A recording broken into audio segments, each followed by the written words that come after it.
शास्त्रांची आपल्या भारतीय विचारांची अशी प्रणाली आहे की भगवंताचं नाम संतांचं नाम घेऊन आपण त्या कार्यांना सुरुवात केली की कुठल्याही प्रकारचं विघ्न त्याच्यामध्ये येत नाही. आता हे बोलणं तुम्हाला लांबच वाटत असेल, पण आता एवढा प्रवास आपण करून आलो, खडतर प्रवास आपण करून आलो. खरं तर या सगळ्या प्रवासाकडे पाहिलं तर आपण इथपर्यंत आलोच कसो हाही प्रश्न आपल्याला निर्माण होतो. पण यामध्ये येणाऱ्या समस्या, यामध्ये येणारे काही विघ्न, मी असं ऐकलं की कालचा आपला जर टायर होता ते म्हणजे 4च बोट राहिलं होतं कुठेतरी येताना काय. तर हे सगळं काम जे होतं, अरे आपण माणसं कितीही मोठी झालो तर आपलं मर्यादा काय हे सगळं नियोजन उरून चाललंय भगवंताचं. आणि असा निश्चय आपली श्रद्धा आहे त्याच्यामध्ये की देखवी ऐकवी एक नारायण तयाचे भजन चुकणो चाले हे शरीर कुणाचे सत्य, असं तुकाराम महाराज म्हटलं. तर आमची नक्की कुठलीही आपली यात्रा नियोजित करीत असताना आधी त्याच्या हातामध्ये आहे. तर म्हणून ह्या सगळ्याला जोड द्यायची, ती विचारांची द्यायची, त्याला जोड जी द्यायची भगवंताच्या नामाची द्यायची. म्हणून आपण सुरुवात करताना कुंडली गवरदा वगैरे आहे. याच्यामध्ये काय नास्तिक माणसं कोणी नाही आहेत, सगळे जवळपास संतांच्या विचारांचे आणि देवाला मानणारे आहेत. आणि नाही देवाला जरी मानणारे, स्वतःला मानणारे ते आहे. स्वतःला जरी मानायचं असेल तरी देवाला मानावं लागेल, कारण त्याच्या अस्तित्वावर आपलं अस्तित्व मान्य आहे. ठीक आहे. जवळपास मला वाटतं की 6-7 दिवसाचा प्रवास आपला झाला आणि आज आपण नेपाळच्या या जनकपुरीमध्ये, विदेहराज जनकपुरीमध्ये आपण या ठिकाणी येऊन विसावलेलो आहे. विसावलेलो म्हणजे शरीरानेच आहे. तर महाराज म्हणतात की आता निश्चिंतेने पावलो विसावा आणि खुंटली या धावा तृष्णेच्या. तसं आपण आता विसाव्याला इथपर्यंत आलेलो आहे. आणि आपल्याला बनारस नगरीमध्ये जायचं आहे, भोले बाबांच्या विश्वनाथांच्या नगरीमध्ये जायचं आहे. आता तो सगळा परिसर म्हणजे तो तर आपलाच आहे, तर तो अतिशय खडतर अशी जी यात्रा आहे ती यात्रा आपली पार झालेली आहे. आणि काही तसा आता पुढच्या सूचना आहे, काहीसा संवादी व्हावा. आणि इतकं चांगलं वातावरण संवादाला मिळत नाही बऱ्याच वेळेस की ऐकणारे माणसं इतक्या जवळ त्याच्या पुढे खुर्च्या ते टेबल वगैरे मजा वाटते. कारण हॉटेलमध्ये तर तो चर्चेसाठी इतकं छान आहे. कॉन्फरन्स हॉल या प्रकारे झाला आहे. तर काही याच्यातल्या ज्या गोष्टी आहेत त्या थोड्याशा चर्चात्मक, काय याच्यामध्ये उपदेश नाही आहे. कंटाळाला तर हातवर काय आपण लगेच थांबतो, असं काय लाजायचं नाही कोणावर काय. परंतु हे सगळं आपण जे करतोय त्याच्या मागचा विचार हे आपल्या डोळ्यापुढे पाहिजे. नाही तर आयुष्यभर हे सगळं करून हे कशासाठी आपण हे सगळं करतोय हे थोडंसं लक्षात द्यायला पाहिजे.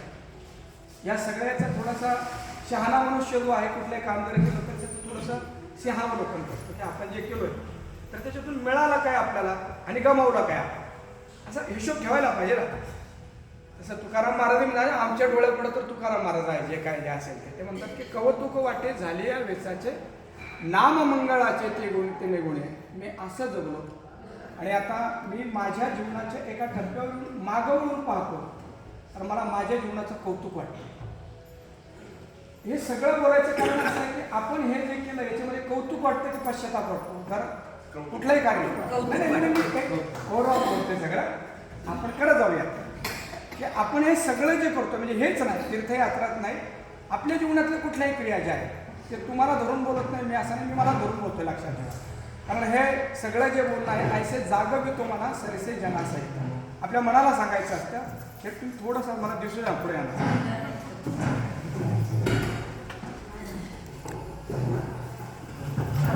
आपण सगळ्या ज्या क्रिया करतो, आपण जे काय करतो या सगळ्याच्या पाठीमागे मूळ भूमिका जी आहे आपल्या भारतीय ऋषीमुनींची, भारतीय विचारवंतांची, ते आपण जे करतो त्याचं कौतुक वाटायला पाहिजे. अरे वा, मी जे केलंय ना मजा आली, मला जे मी ते केलंय त्याचा पश्चाताप नाही झाला. पश्चाताप जर झाला असेल तर प्रोसेसमध्ये कुठेतरी काहीतरी चुकलंय आणि या सगळ्याचा जर आनंद वाटत असेल तर मी योग्य मार्गाने. तर आपण इथपर्यंत आलोय तर मला वाटतं की नक्कीच आपण मध्येच म्हटलं की खरं आम्हाला आपल्याला म्हणजे आम्हाला म्हणजे आपल्याला सगळ्यांना की हे सगळे डोंगर आपण पार करून आलो, हे सगळे घाट आपण पार करीत आलो. मी एक छोटासा प्रश्न फक्त विचारतो आपल्याला की एवढे सगळे घाट आपण पाहिले, या सगळ्या घाटामध्ये सगळ्यात मोठा घाट कोणता लागला? हा इथला घाट. हो, इथला घाट. आपण खरं उत्तर असं आहे की जगामध्ये सगळ्यात मोठा घाट आपल्या घरातला उमरा आहे. घाट पार होऊ शकतात परंतु आपल्या घराचा उमरा पार करणं खूप कठीण आहे. म्हणून हे घाट क्षुल्लक आहे. जेव्हा घराच्या बाहेर तुम्ही निघालात ना त्या दिवशी सगळ्यात मोठा घाट आपण पार करतो, त्याच्यातला भाग असा आहे. म्हणून इथपर्यंत आपण आलो, हे घाट तर क्षुल्लक खायचं काही नाही. इथपर्यंत आपण आलो. काही मानवी स्वभाव, काही मानवी मनाचे स्वभाव असतात ते आपण जाणून घ्यायला पाहिजे थोडेसे. म्हणजे तुमच्याद्वारे मी जाणून घेतोय. याचं थोडं मानसशास्त्र पण आहे की माणसं एकत्र आलेत की 2-3 गोष्टी होतात आपल्याकडं म्हणजे सगळ्या जगामध्ये. मानवी मनाचा थोडासा जर अभ्यास करायचा तर सगळ्यात महत्त्वाचं असं असतं की एका विचारवंताने असं सांगितलं की एका गावी मी गेलो, एकच वाक्य, एका अपरिचित गावामध्ये मी गेलो, दुसऱ्या दिवशी माझी त्यांची मैत्री झाली, तिसऱ्या दिवशी माझं त्याचं शत्रुत्व झालं. हा जीवनाचा सार. परत वाक्य सांगतो. मी एका अनोळखी गावामध्ये गेलो, दुसऱ्या दिवशी त्यांची माझी मैत्री झाली आणि तिसऱ्या दिवशी ते माझे सगळे शत्रू झाले. मानवी मनाचा स्वभाव असा आहे की जोपर्यंत परिचय होत नाही तोपर्यंत आकर्षण असतं. आणि आपल्या मानसशास्त्राला दर्शनशास्त्राने घेऊन ठेवलं की परिचयाच्या नंतर अतिपरिचय आणि अतिपरिचयाच्या नंतर आवड असं जवळपास होतं. तर माणसं जवळ आले आणि जवळ आले की मानवी मनाचा स्वभाव आहे, तो स्वभाव असा आहे, तो तुकड्या तुकडाचा स्वभाव आहे. तुकड्या तुकड्याचा स्वभाव म्हणजे काय? काही जरी केलं तर त्याच्यामध्ये विभाग करायचा. आमचे अण्णा असे सांगायचे की कीर्तनासाठी आपण जर निघालो तर, आणि पूर्वीचे कीर्तनकार शक्यतो बसनी प्रवास करायचे. ते त्यांचंही भाग्य होतं, त्या गावाल्यांचंही भाग्य होतं. आता सगळ्यांचं दुर्भाग्य आहे. तर ते बसमध्ये आपले निरपेक्ष भावनेनं ते प्रवास करायचे. ते अण्णा असं सांगायचे की गाडीने जात असताना मग शेजारी बसलेला मनुष्य भेटला की विचारतो, काय कुठले महाराज? त्याने सांगितलं, हा मी इथला. बरं, घरी कोण कोण असतं? त्याने म्हटलं 4 भाऊ आहेत. मग त्याचा पुढचा प्रश्न लगेच असतो की तुम्ही वेगळे आहात का एकत्र? त्याला काय त्याचा संबंध नाही. जर ज्याला प्रश्न विचारला त्याने सांगितलं आम्ही एकत्रच आहोत, तर त्याचा चेहरा असतो एकत्र कसे? वेगवेगळे घाण आहे ते. मानवी मनाचा थोडासा विचार आपण करूया, ते आपल्या जवळ आहे, पण त्याचा अभ्यास कधी आपल्याला होत नाही. आणि त्याने जर सांगितलं की आम्ही वेगळे, त्याला वाटतं मग आपण जो प्रश्न विचारला तो सार्थक झाला. पण ते पुन्हा असं म्हणायचे की कधी कधी असं होतं की आपण एखाद्याला विचारला तर काय महाराज कुठल्या, किंवा महाराज काय कोणी पण, हां मी निघोचा. बरं, किती भाऊ आहात? नाही मी एकटाच आहे. पण त्या वेगळेपणाचं एवढं त्याला सवय झाली असते, तो मग एकत्र आहात का वेगवेगळे आहात? आता एका माणसाचे तुकडे करतो का? असं मानवी मनाचा हा स्वभाव असतो की एकत्र आलं की तुकाराम महाराज म्हणतात कशी घरात घरकुलं केले. घर एकच, पण घरामध्ये सुद्धा वेगळ्या चूल मांडण्याची पद्धत आपली मानवी स्वभावाची. तर ते शक्यतो आपल्यात झालेलं आहे. हे जे मला नकारात्मकता जे सांगायची ती नाही सांगायची, मला सकारात्मक सांगायचं आहे की आपले वेगवेगळ्या चुली झालेल्या आहेत. व्यवस्थेसाठी आपण 2 गाड्यांमध्ये चाललो, त्यामध्ये कुठल्याही प्रकारचा द्वेष वगैरे नव्हता की ही गाडी वेगळी, हे काय याच्यामध्ये कनिष्ठता श्रेष्ठता हा भाग त्याच्यामध्ये नव्हता. एक व्यवस्थेसाठी आपण वेगवेगळे राहिलो, तर तोही भाग आपण जवळपास पार केला. दुसरी गोष्ट अशी की थोडंसं जे आहे ते स्पष्ट सांगतो. असे स्पष्ट म्हणजे हे नाही, शास्त्र थोडं स्पष्ट.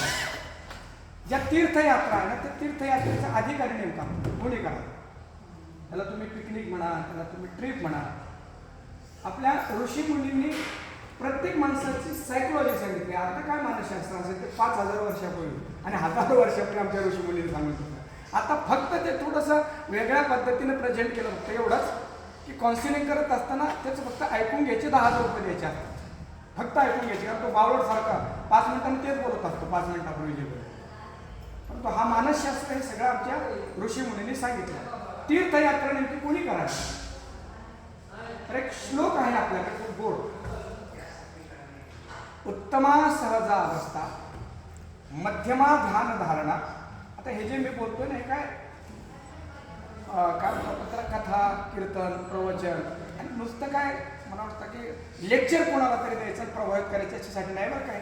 हे थोडंसं आपल्या साधनेचे पथ सुरू व्हावे, आणि तुमचेच नाही माझे पण ते सुरू व्हायला, त्यासाठी थोड्याशा या चर्चा आपण करतो. तर उत्तमा सहजा अवस्था, मध्यमा ध्यान धारणा, कनिष्ठा मूर्ती पूजाश्च तीर्थयात्रा धमा. काय याचा अर्थ? सगळ्यात उच्च अवस्था अशी की सहज राहणं. या जगामध्ये सगळ्यात अवघड गोष्ट आहे सहज राहणं. मनुष्य सहज नाही राहू शकत. तो जर एकटा असेल ना काही गरज नसली तर तू त्यात बोलू पाहिजे. परत जाऊन तो जो दुसरा कप्पा आणि तो घडी त्याच्यातला शर्ट काढी परत बाजूला करेल त्याची परत घडी घाली परत ठेवून. हा जो भाग आहे ना हे काय आपण आपलंच बघतोय. या जगामध्ये सगळ्यात अवघड जर काय असेल तर सहज होणार. म्हणजे आहे त्या स्थितीमध्ये तुम्हाला शांत राहता आला की समजा आपण सगळं काय मिळवतो. हा प्रॉब्लेम आहे. आज सगळ्यात मोठी समस्या जी झाली आहे ना की घर भरणं तोंड धरलं असतं काही कमी नाही. म्हणजे एक विचारवंत असे म्हटले की पूर्वीचे राजे रजवाडे जे जीवन जगायचे ना आजचा सामान्य मनुष्य ते जीवन जगतो. साधारण सामान्य मनुष्य. पूर्वीचा राजा जर फिरायला जर गेला तर फक्त रथामध्ये फिरवत जाऊ शकत होता. आजचा सामान्य मनुष्य सुद्धा विमानात जाऊ शकतो. सगळं आहे. पण असं असूनही एक काय म्हणू आपण त्याला की एक अभावाची जाणीव, एक अशांतीची जाणीव, एक उदासीची जाणीव का वाटते आतमध्ये. याचा अर्थ की मनुष्य सहज नाही. म्हणून आपले शास्त्र असं म्हणतात की उत्तम सहज अवस्था की आहे त्याच्यामध्ये मला मी छान आहे, मी राहू शकतो सहज, मला कोणी बिघडू शकत नाही. अर्थात तुकाराम महाराज म्हणतात की मी माझे बटणं लोकांच्या हातात नाही केली. निंदी कोणी मारी वंदी कोणी पूजा करी माझं हे नाही तेही नाही वेगळा दुयेपासून. याचा काय अर्थ आहे. याचा अर्थ कोणी 2 शब्द गोड बोलले म्हणजे मी उडवून जाईन आणि थोडंसं नकारात्मक एकदा बोललं म्हणजे मी आत्महत्या करेन. असं नाही ठेवलं मी आत्महत्या. आता मी माझ्या जीवनामध्ये अशा अवस्था आली की मी माझे बटन तुमच्या हातात नाही ठेवले की तुम्ही बटन दाबले म्हणजे मी प्रसन्न होतो आणि तुम्ही बटन दाबले म्हणजे मी नाराज होतो. मी आलोय अशा अवस्थेमध्ये आता मी सहज झालो. त्यामुळे उत्तम असहज झाला. पण हे जमत नाही. मानवी मनाचा अभ्यास आमच्या ऋषी म्हणजे हे जमत नाही ना. मध्यमा ध्यान त्याच्या खालच्या अवस्था आहे थोडीशी ध्यान धारणा मेडिटेशन करणे. त्याच्यामध्ये होतं का की बाहेर गेलेल्या ज्या वृत्त्या आहेत त्या वृत्त्या आतमध्ये येतात आणि आनंदाची परिभाषा आपल्याला सांगतो. म्हणजे मी सांगतो म्हणजे शास्त्राने सांगितलं काही जरी झालं तर बाहेर किती फिरून या तुम्ही जोपर्यंत आपण काही क्षण आतमध्ये जात नाही तोपर्यंत आनंदाला सुरुवात होत नाही. कधीच नाही. माणसं असं म्हणेल की बाहेर पाहून आम्ही तृप्ती होऊ तर ते कधीच यशस्वी होणार नाही. कारण किती जरी आपण फिरून आलो तर एक क्षण असा येतो की माणसं म्हणतात त्या सगळ्याला आग लावा आम्हाला झोपू द्या. याचा काय अर्थ आहे. याचा अर्थ काही क्षण आम्ही आतमध्ये जातो आणि आतमध्ये गेलो की आतमध्ये गेल्यानंतर तो आनंद नक्की मिळतो. ते आनंदाचे मूळ स्रोत बाहेर नाही तर ते आतमध्ये आहे. म्हणून शास्त्र आमचे म्हणतात की मध्यमा ध्यान धारणा की थोडंसं मेडिटेशन करा आतमध्ये जा. असं म्हटलंय की फक्त 30 सेकंद जर तुम्ही एकत्र झालात एकाग्र झाला 30 सेकंद तरी तुम्हाला एक 24 तासाची ऊर्जा मिळते. 24 तास 30 सेकंदामध्ये. पण ते 30 सेकंद सुद्धा एकाग्र कठीण आहे. मध्यमा ध्यान धारणा. पण काहींना डोळे झाकले की पिराचं उरूद म्हणतो. अधिकारी ज्याचं त्याचं हे काय कोणाची आलोचना मी पण आहे त्याच्यामध्ये. हे सगळे द्वंद्व चालतात. जेव्हा तुम्ही डोळे झाकतात जेव्हा तुम्हाला शांत व्हायचं असेल ना तर अशांती तुमच्या पुढून उभी राहते. म्हणून जमत नाही ध्यान धारणा. मग काय करा म्हटलंय. उत्तमा सहजावस्था मध्यमा ध्यान धारणा कनिष्ठा मूर्ती पूजा. बघा बरं का हा विचार घ्या. फक्त याला अन्यथा करू नका. त्याच्या खालची स्टेप आहे मूर्तीपूजा करणं. कारण त्याच्यामध्ये सहज पण राहायचं नाही आणि डोळे पण झाकायचे नाही. मग काय करा देवाला पहा त्याला गंध लावा त्याला स्नान घाला आणि राहणं काही वेळ एका काही वेळ राहा त्याच्यात मन जाऊ द्या. पण ते म्हटलं की करा मूर्तीपूजा. त्या मूर्तीपूजेनं तरी थोडंसं स्थिर व्हाल तुम्ही.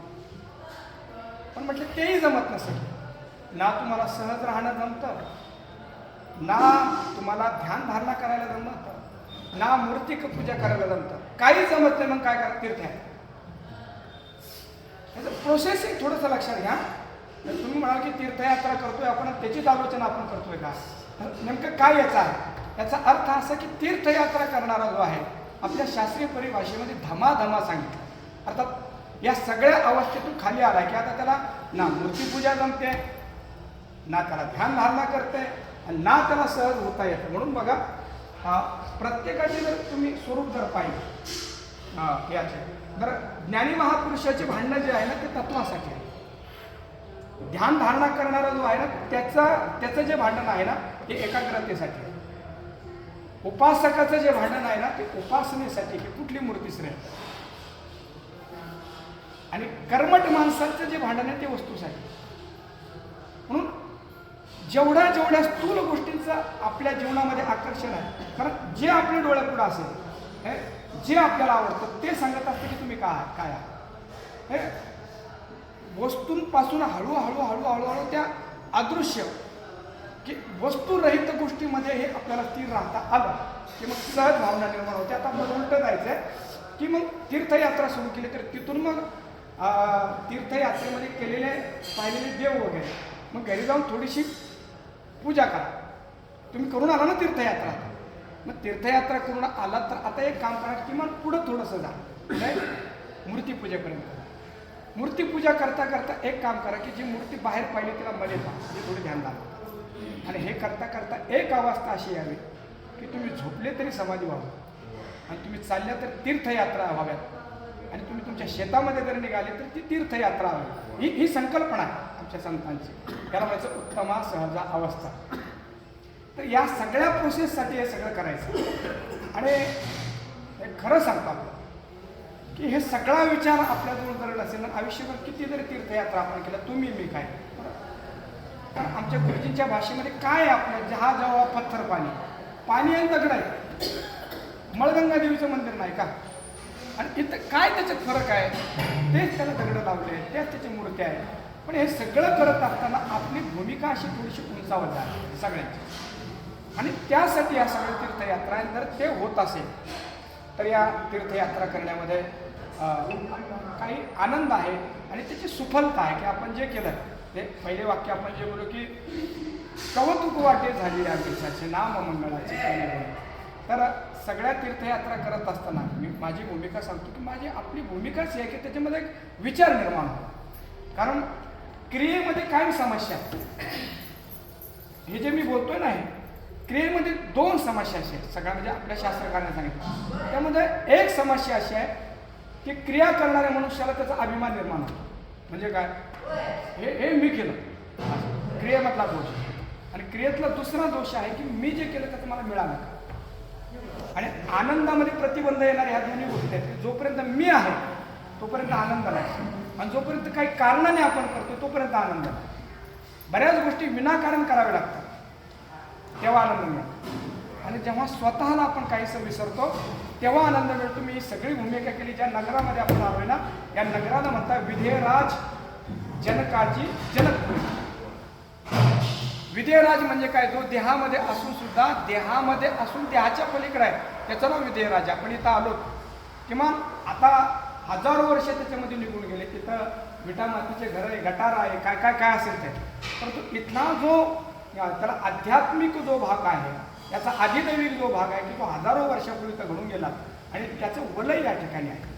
आज जरी ते दिसत नसलं तरी त्या सगळ्या घटना हजारो वर्षापूर्वी तर घडून गेल्या, त्या आपल्याला संपून गेल्या असं जरी वाटत असल्या तर अदृश्य रूपाने त्याचं वलय, त्याचा तो काय म्हणतो एक ऊर्जा, ओज या ठिकाणी आहे. म्हणून ते आपण थोडंसं जाणून घ्यायला पाहिजे. हा जो विधेयराज आहे ना, श्रीरामचंद्र प्रभूंचे ते सासरे आणि सीतामय्याचे वडील, परंतु एवढीच त्याची ओळख नाही, हे ओळख तर शिल्लक आहे.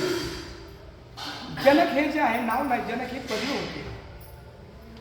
तर खूप छान आहे का, 2 मिनिटामध्ये आपण बघूया. म्हणजे या नगराचा आपल्याला आनंद मिळेल. परंपरा अशी आहे की हा जो जनक आहे ना, जनक राजा, हे जनक राजा कर्मयोग म्हणजे काय, सगळं ऐश्वर्य भोगवतो. हजारो सेवक त्यांच्या आजूबाजूला होते, संपत्तीची काही कमी नाही, आणि त्या काळाच्या अनुरूप विविध भार्या, सौंदर्यवती, म्हणजे काय म्हणून आपण त्याला, संपत्तीची काही कमी नाही, ऐश्वर्याची काही कमी नाही, काही कमी नाही.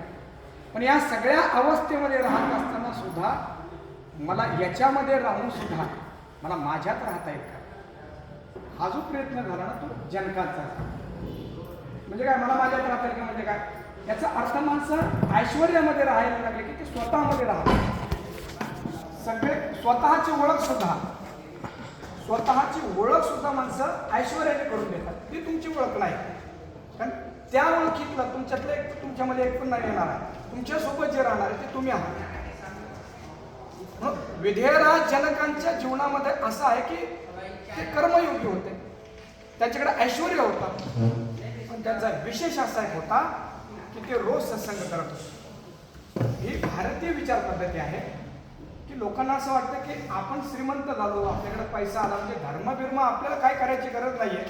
पण विधेय राजांनी आपल्या जीवनामध्ये आपल्याला शिकवलं की सगळं ऐश्वर त्यांच्याकडे होतं.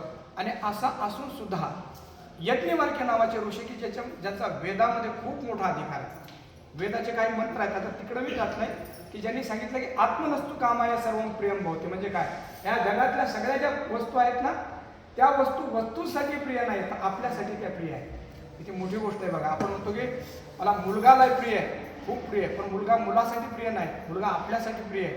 मुलगा जर आपल्या प्रतिकूल वागला तर आपण म्हणतो घराच्या बाहेर निघ, तुझ्यासाठी मी हे सगळं केलं, मला गरज नाही तुझी. म्हणून मुलगाही आपल्याला जो प्रिय आहे, आपले वेद सांगतात बृहदारण्यक की तो ते सांगतात की मुलगा सुद्धा मुलासाठी प्रिय नाही, मुलगा माझ्यासाठी प्रिय आहे. अजून थोडीशी मध्ये जाऊन वेद असं सांगतो की बायको जे आहे ते बायकोसाठी प्रिय नाही, बायको अनुकूल आहे, नवरा नवऱ्यासाठी प्रिय नाही. नवरा जर प्रतिकूल झाला तर लगेच कोर्टामध्ये जावं लागतं घटस्फोटांसाठी. जर खरोखर ते त्यांच्यासाठी प्रिय असते तर हे समस्या झाल्या नसत्या ना. आमचा वेद असं सांगतो की हे सगळं जे प्रिय आहे हे लोकांसाठी प्रिय नाही, या सगळ्या वस्तू आपल्याला आपल्यासाठी प्रिय आहे. म्हणून न वारे सर्वस्य कामाय सर्वं प्रियम भवते आत्मनस्तु कामाय सर्वं प्रियम भवते. मला माझ्यासाठी सगळे प्रिय आहे. म्हणून आपण जनक राजांचं सांगतो की ते या ठिकाणी राज्य करत असताना वैभव संपन्न राजा, कशाची काही कमी नाही, परंतु रोज सत्संग करायचे. कोणाचे करायचे? याज्ञवल्क्य मुनीचे. याज्ञवल्क्य मुनीला 2 पत्नी होत्या, कात्यायनी आणि मैत्री. तो इतिहास मी आपल्याला सांगत नाही, खूप गोड आहे. त्याने आपल्या बायकोला सांगितलं होतं जाताना की मैत्री नावाची त्यांची पत्नी होती आणि कात्यायनी ती म्हणजे आता मला संन्यास घ्यायचा आहे, ही जी सगळी संपत्ती आहे ना हे मला तुम्हाला वाटून द्यायची, कारण मी गेल्यानंतर तुमच्यात भांडणं नको लागतं. भांडणं लागतात नंतर. कात्यायनी जे आहे ना तिने ते सगळं स्वीकारलं, परंतु मैत्री हुशार होती. म्हणजे स्वामी तुम्ही हे सगळं आम्हाला देऊन चाललात, तुम्ही जिकडं चाललाय मग त्याच्यामध्ये याच्यापेक्षा जास्त आनंद आहे का? ज्या अर्थ तुम्ही आम्हाला हे सगळं वाटून देताय आणि हे सोडून तुम्ही तिकडं चालायचा अर्थ याच्या हेच निश्चित होतं की जे आहे त्याच्यापेक्षा उच्च आनंद कुठेतरी आहे. आणि याच्यापेक्षा उच्च आनंद नसता तर तुम्ही हे सोडून गेलेच नसता, बरोबर ना?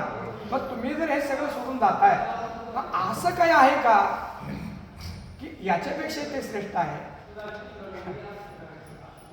याज्ञवल्क्य हसलेत, म्हणजे हुशार आहे बरं का, तू फक्त माझ्यासोबत राहिला असं शरीरासोबत राहिले नाही, तू माझ्या मनासोबत राहिले मग तुम्हाला जाणलंस. खरं आहे, तुम्हाला जे विचारलंस ना की याच्यापेक्षा काय श्रेष्ठ आहे का, मी तुला सांगतो त्याच्या सगळ्यापेक्षा श्रेष्ठ जे आहे तो आपला आत्मा आहे.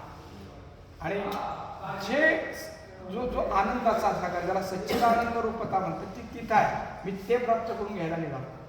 आणि मैत्री तुला मी अजून सांगतो की या जगातल्या वस्तू आहे ना त्या वस्तूंसाठी प्रिय नाही, त्या आत्म्यासाठी प्रिय आहे, त्याच्यासाठी प्रिय आहे. मग ते म्हणजे बरेच स्वार्थी आहात तुम्ही, सर्वोत्कृष्ट वस्तू तुम्ही घेताय आणि आम्हाला पदार्थात अडकून ठेवला. ती माझी जी आहे ना ते सवत ना तिला देऊन टाका सगळं हे, मला तो आनंद पाहिजे. जो मिळाला ना आता परत खालीच यायचं नाही, जो आनंद मिळाला ना तर दुःखाचा संबंध नाही, मला असा आनंद मिळवायचा.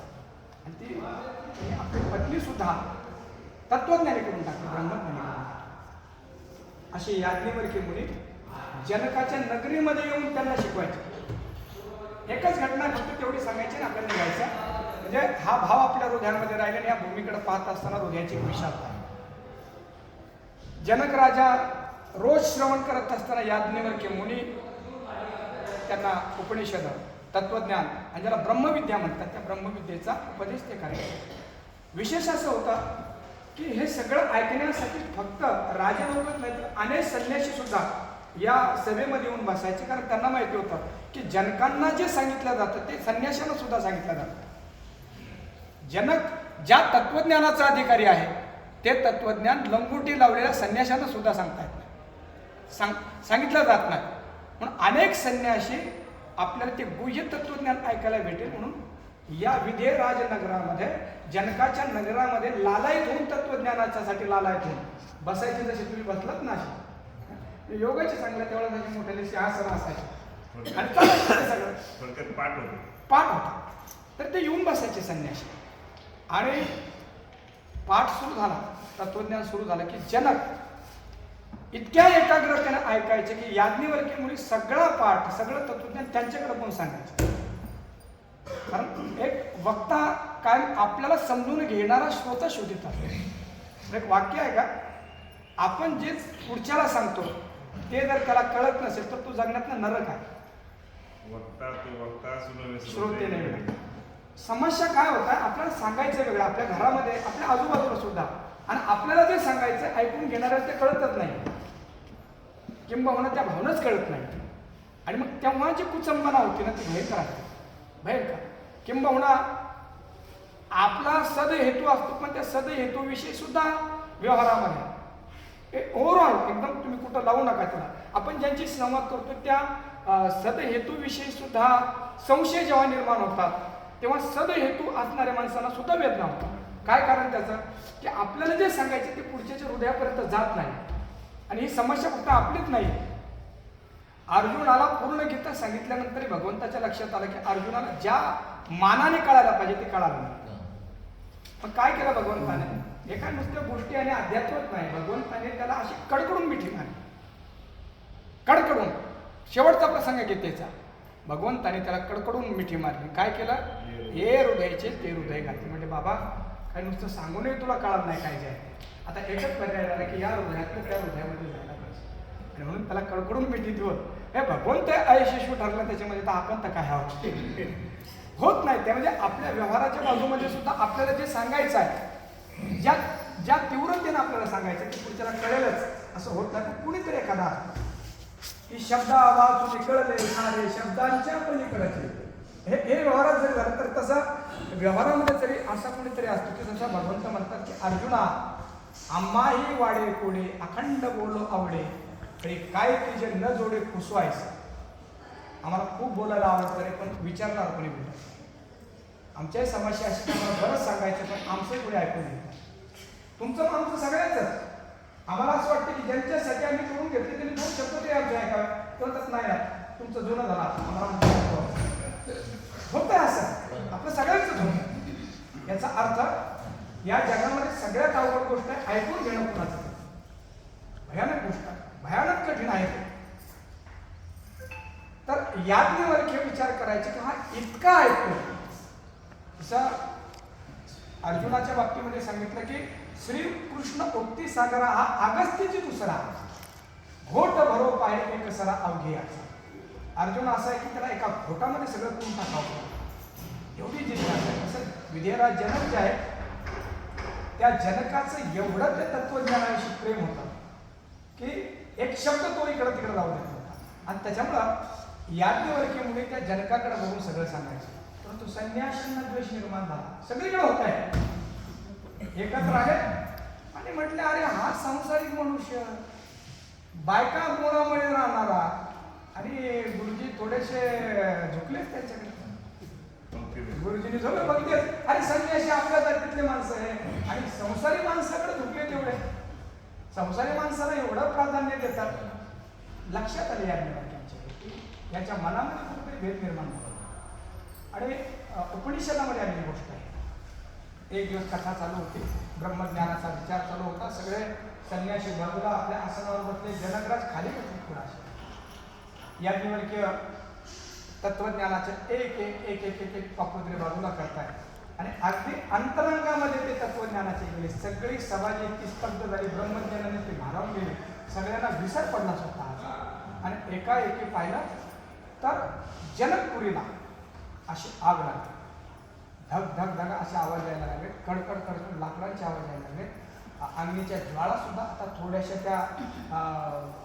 त्याच्या चर्चेच्या ज्या सभा होत्या त्या सभेपर्यंत यायला लागले. या संन्याशाने पाहिजे अरे आता तर ह्या आग लागली, मरू आपण. उठले ते आणि पळायला लागले. तर जनक राजा मात्र इथे बसले होते. ते मात्र त्यांची सगळी नगरी जरी जळत असली तरी त्यांना त्याचं भान नसतं. याज्ञवल्क्य म्हणाले अरे राजा तुझी नगरी जळते आणि हे संन्यासी जे पळताय ना कशासाठी. काय नव्हतं त्यांच्याकडे, त्यांचे जे छाटे होते ना लंबोटे ते वाळायला टाकलेले होते, त्या जवळ नाही. जे लंगोटीसाठी पळतात ती नगरी जळते वेड्या. इथं माणसाला लंगोटी सुटत नाही, म्हणजे नगरी जळते इथं सगळी. तू कसा बसला असा? तुझ्या चेहऱ्यावर काही भाव नाही, काही तुझ्या चेहऱ्यावर उदासीनता नाही, पण तू बोलणी बंद करू नका, हे बोलूच नका. जे आपलं चाललं होतं तर तू त्यांचे बोलत राहा. आता शेवटचा टप्पा आहे. आता बाकी बोलूच नका. अरे जनका तुझी नगरी जळते. तेव्हा त्यांनी जे तिथं श्लोक सांगितला गोड ते असं म्हणतात, मिथिलाया प्रदीप्ताया नमे दह्यती कश्चन. महाराज ही सगळी मिथिला नगरी जळून खाक जरी झाली, माझ्यापर्यंत ही अग्नी माझ्या केसाला सुद्धा जाळू शकणार नाही, असा माझा पूर्ण निश्चय झाला. सांगा तुम्ही, हे सगळं जर जळून गेलं तर तुमच्या कृपेने मला कळालं की हे सगळं जरी जळत असलं तर अग्नी ज्याला जाळू शकत नाही त्याच्यात तो मी आहे, पाणी ज्याला बोलू शकत नाही त्याच्यात तो मी आहे, आणि शरीर गेलं जरी तर त्या शरीराच्या पलीकडे असलेले जे तत्व आहे की ज्याला जन्म नाही मृत्यू नाही त्याच्यात तो मी आहे. सांगा तुम्ही.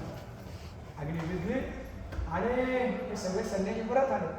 म्हणजे काय झालं? काय नाही, म्हणजे ते छाटे काल परत आले होत्या, नव्याच कपड्याच्या जमा करायला गेलो होता. मग याची मला केलं आणि वेळांना जेव्हा मी त्याच्याकडे कोण सांगतो त्याचा तो अधिकार आहे. त्याचे सगळे नगरी जळत असताना सुद्धा तो विधेय राज, सगळं काही असताना सुद्धा देहामध्ये राहून सुद्धा देहाच्या पलीकडे तो जाऊन पोहोचला. त्याच्यासाठी मी सांगतोय मग ही जी नगरी आहे का ब्रह्मज्ञानी महापुरुषाची आहे. रामाचे सासरे सीताचा बाप तर हे त्यांची ओळख तर खूप क्षुल्लक आहे, ही त्यांची खरी ओळख. विधेयराज अजून एक त्याच्या पुढचं एकच मिनिटामध्ये आणि देऊया. आणि त्यानंतर सगळं नाही का, त्यानंतर या जनकपुरीमध्ये अजून एक आनंद घडला की विश्वामित्रांच्या सोबत 2 राजकुमार आले होते. एकाचं नाव श्रीराम आणि एकाचं नाव लक्ष्मण. किती गोड, किती सुंदर दिसायला. जगातलं सगळं सौंदर्य तिकडे एकच झालेलं. आणि रामचंद्र प्रभू आणि लक्ष्मण विश्वामित्रांच्या समवेत जेव्हा इथं अमराईमध्ये आले, त्यांची व्यवस्था तिथं केली आहे. खूप रामायणामध्ये विस्ताराने तो भाग. आणि शतानंद आणि जनकराज त्यांच्या स्वागतासाठी गेले. रामचंद्र प्रभूंच्या चेहऱ्याकडे पाहिल्यानंतर विजयराज सारखे टाकून त्यांच्याकडे शतानंदाने त्यांना विचारलं, तुम्ही ब्रह्मज्ञानी महापुरुष देहाच्या क्रमात कसे पडले? ब्रह्मज्ञानी खरा, परंतु हा जो सगुण आहे ना त्याचं सौंदर्य एवढं आहे की माझी नजर थाटत नाही त्याच्यावर. आणि मी नक्की तुला सांगतो की ज्या अर्थातून माझी नजर हटत नाही हा सामान्य मनुष्य नाही, हा परमात्मा. कारण माझं हृदय मी एवढं शुद्ध केलं की जगातील छोट्या छोट्या गोष्टी त्याला अट्रॅक्ट करू शकतात. जगातल्या छोट्या छोट्या गोष्टी मला नाही आकर्षित करू शकत. ज्या अर्थी मी ह्याला पाहतोय ना हा तेवढा. आणि मग ते श्रीरामचंद्र प्रभू आणि लक्ष्मण, आणि मग आपल्याला पुढची कथा माहितीच आहे की सीतामैयांचं स्वयंवर एकदा झालं, अनेक राजे आले होते आणि श्रीरामचंद्र प्रभूंच्या गळ्यामध्येच वरमाला पडली. बापूजी म्हणतात की स्वयंवर झाले सीतेचे आणि आज धरती आणि आकाशाचं नातं जोडलं गेलं असं म्हणतात.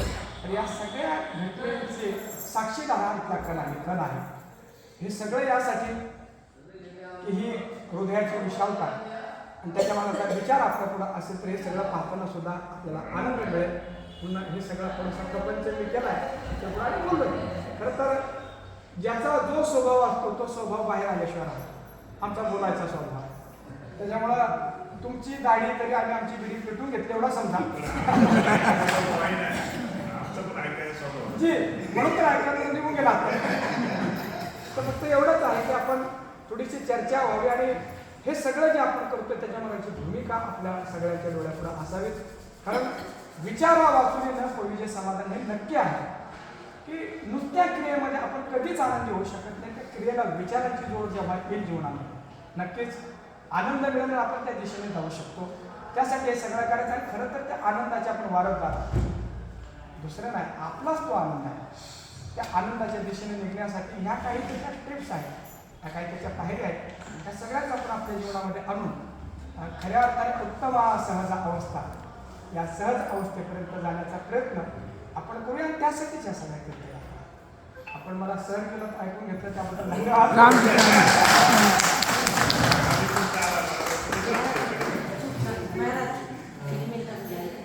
खोला काय फरक आहे आणि ते तर करूया. अजून मला काय वाटतं कोणी काय आपल्यातून काही थोडंसं बोला. आहे वेळ आहे ठीक आहे ना. माईकवर म्हटल्यापेक्षा मला असं वाटतं औपचारिकता घेऊन काय सर